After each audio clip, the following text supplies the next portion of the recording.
Hello, today is the short one, so today we're gonna have the Agent Intercept. If you never heard of the Agent Intercept, well, you better pick up your iPhone and fire up the App Store right now. Many people don't know this, but Agent Intercept originally launched as an Apple Arcade title. The brilliant action, however, made so much sense on the platforms too. So I was playing on PlayStation 5, and the PlayStation 5 launch was just a matter of time. Agent Intercept is now live on Sony latest The Greatest console, and it promises the same simple yet thrilling gameplay that is actually pretty hard to find in an arcade title these days. In many ways, Agent Intercept delivers exactly what it promised, and that's satisfying enemy hunting adventure that reminds of more famous Spy Hunter. First and foremost, the game puts you in the shoes of the secret agent driving a next-generation vehicle that instantly converts to a boat and play whenever it's needed. The vehicle can be upgraded during the game with all kinds of weapons, all supposed to make it easier to kill enemies.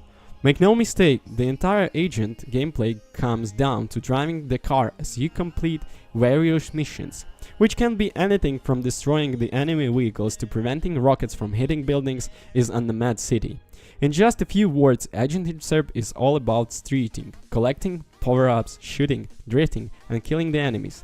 This is clearly an approach that makes so much sense on the mobile device, but it feels surprisingly satisfying on the PlayStation 5 as well.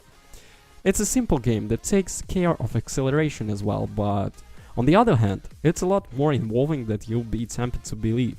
Completing every mission isn't by means easy, and some of occasions you may have to play the same level once again, not necessarily because you failed to complete the mission, but because you need to gain more stars to progress throughout the campaign. Again, this is a concept that clearly borrowed from the mobile games, but given its arcade mode, it feels just like okay on PlayStation. The occasionally low-poly game graphics set eye-catchy, through the fast-paced action will rarely give you the necessary time to admire the scenes. The car itself is kind of short, and this was the Agent Intercept leaves to a lot to be desired. I played a full chapter in less than 30 minutes, so it shouldn't take more than a few hours to complete the entire career. There is indeed some side missions, but overall their replayability is rather limited.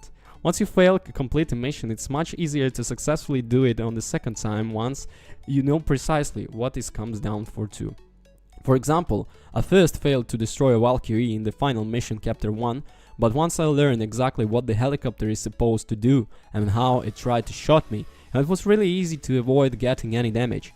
The weapon system is pretty basic. Throughout shooting enemies isn't always as best as you expect it to be. For example, the auto-gun rockets are a breeze to use, but on the other hand, the machine gun is much harder to master simply because you can shoot only in a straight line. I occasionally rate the game based on the first time flies.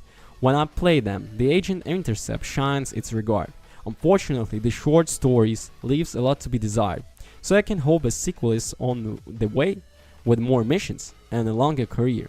So, about the goods and the bads. So, the goods is the simple controls, cool graphics, and fast-paced gameplay, so it's very dynamic. The bad, actually the limited replayability. There is a lack of basic cinematics, obviously, and a very short story to play. Well, it feels at home on PlayStation 5, despite its obviously mobile roots, that the car accelerates on its own. Sometimes this mostly happens on the mobile game, so your main mission is to Sceptre, collect power-ups, and shoot the enemies. The dual sense support seems just right, but on the other hand, Agent Intercept is based on a concept that's just too simple to take full advantage on the PS5 controller.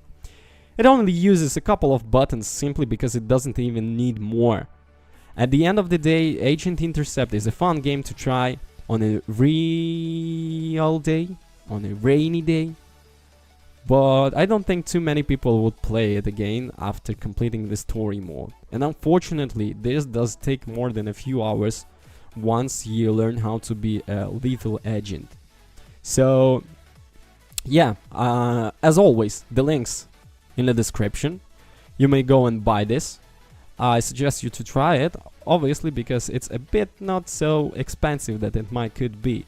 Also, if you do have the Apple Arcade, so just go and try it on the Apple Arcade, and after do your own conclusions and decide for yourself if you want to buy this game and play on your PlayStation 5 or you don't. Don't forget to subscribe. Bye bye.